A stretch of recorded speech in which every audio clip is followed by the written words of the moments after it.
নবীজি 7 বার দোয়া করতেন, আল্লাহুম্মা আজরিনি মিনান নার, আল্লাহুম্মা আজরিনি মিনান নার, আল্লাহুম্মা আজরিনি মিনান নার, আল্লাহুম্মা আজরিনি মিনান নার। আমরা সবাই করব তো এই দোয়াটি প্রত্যেক মাগরিবের ফরজ নামাজের পর আর ফজরের নামাজের পর এই দোয়াটি করবেন। সুবহানাল্লাহ। হে আল্লাহ, আমাকে তুমি জাহান্নামের আগুন থেকে বাঁচাও, রক্ষা করো, বলে না আমি।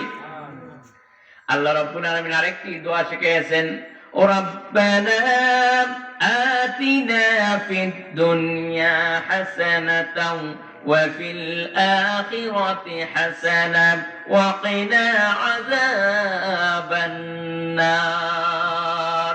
হে আমার রব, আমার দুনিয়ার জীবন সফল করুন, আখিরাতের জীবন কল্যাণকর করুন, সফল করুন, ওয়া কিনা আযাবান নার, আর আমাকে জাহান্নামের আগুন থেকে বাঁচান, রক্ষা করুন, বলে না আমিন।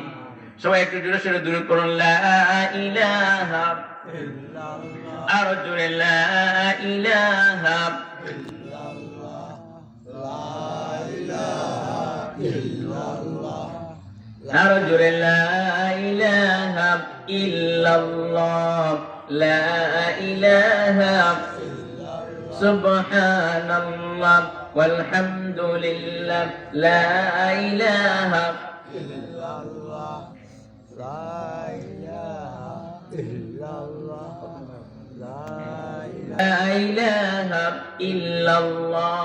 মুমিন বান্দার 4টি গুণ বলেছে, কয়টি? 4টি। 5 নম্বরের গুণ হচ্ছে মুমিন বান্দা কৃপণ হয় না, আবার মুমিন বান্দা দানশীল হয় কিন্তু কৃপণ হয় না, মাঝামাঝি থাকে।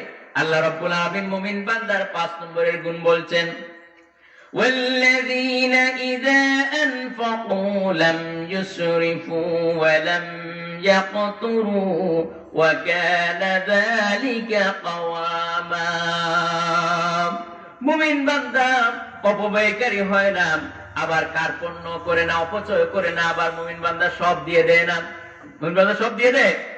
সব দিয়ে দেয় না।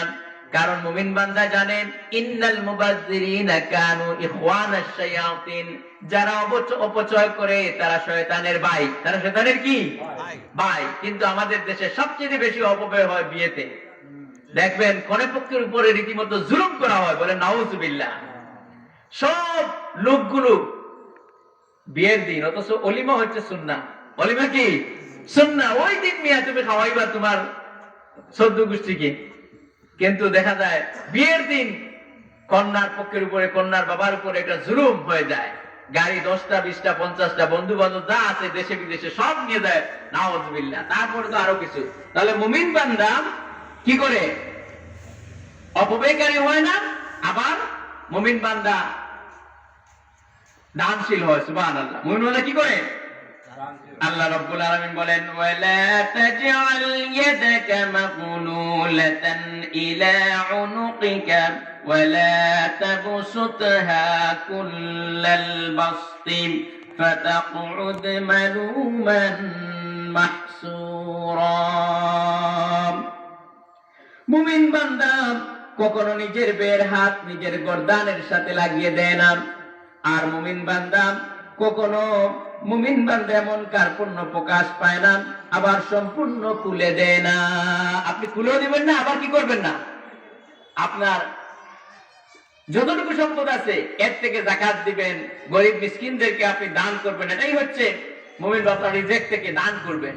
রাসূল করিম সাল্লাল্লাহু আলাইহি ওয়াসাল্লাম এই আয়াতটি নাযিল যখন হলো, একটি কারণ ছিল। কারণটা কি? একবার একজন লোক নবী করিম সাল্লাল্লাহু আলাইহি ওয়াসাল্লামের জামা দেখে, খুব সুন্দর জামা দেখে বলছে, ইয়া রাসূলুল্লাহ এটা আমাকে দেন। নবী করিম সাল্লাল্লাহু আলাইহি ওয়াসাল্লাম তো রাহমাতুল লিল আলামিন, সাথে সাথে দিয়ে দিলেন। এখন ঘরের ভিতরে গিয়ে বসা আছেন, সাহাবীরা এসে ডাকাডাকি করেন, বের হতে পারেন না। আল্লাহ পাক বলেন, ও নবী, আপনার 2টা থাকলে একটা দিতেন, আপনি একটা আছে ওইটাই দিয়ে দিলেন। এইটা হবে না। মুমিনের কাজ সব দিয়ে আপনি ফকির হয়ে যাবেন। আপনার বউ, বাল বাচ্চা, ছেলে মেয়ে, আপনার মা বাবা, আত্মীয় স্বজন, এদের হক আছে না?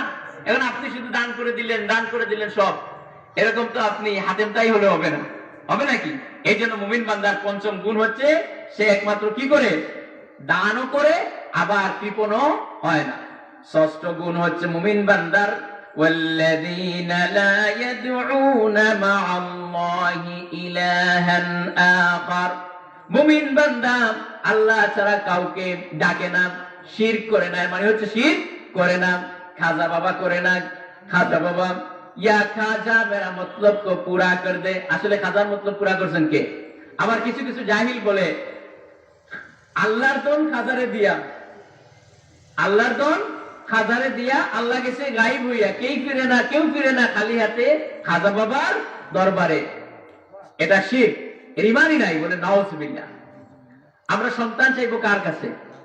চাকরি নাই কার কাছে চাইবো? টাকা নাই, পয়সা নাই, রিজিক নাই, কার কাছে চাইবো? সব কিছু চাইবো কার কাছে? শিরক করব না। গিয়ে বলবো পীরের সাহেব, পীর সাহেব আমাকে দেন, এটা বলবো? বলবো না। সুতরাং শিরক করে যাবে না। এটা হচ্ছে ষষ্ঠ গুণ। মুমিন ব্যক্তির ষষ্ঠ গুণ হচ্ছে সে কি করবে না? আল্লাহ ছাড়া কাউকে ডাকবে না। তার প্রয়োজন পুরার জন্য নবীরা পর্যন্ত ডেকেছেন কাকে?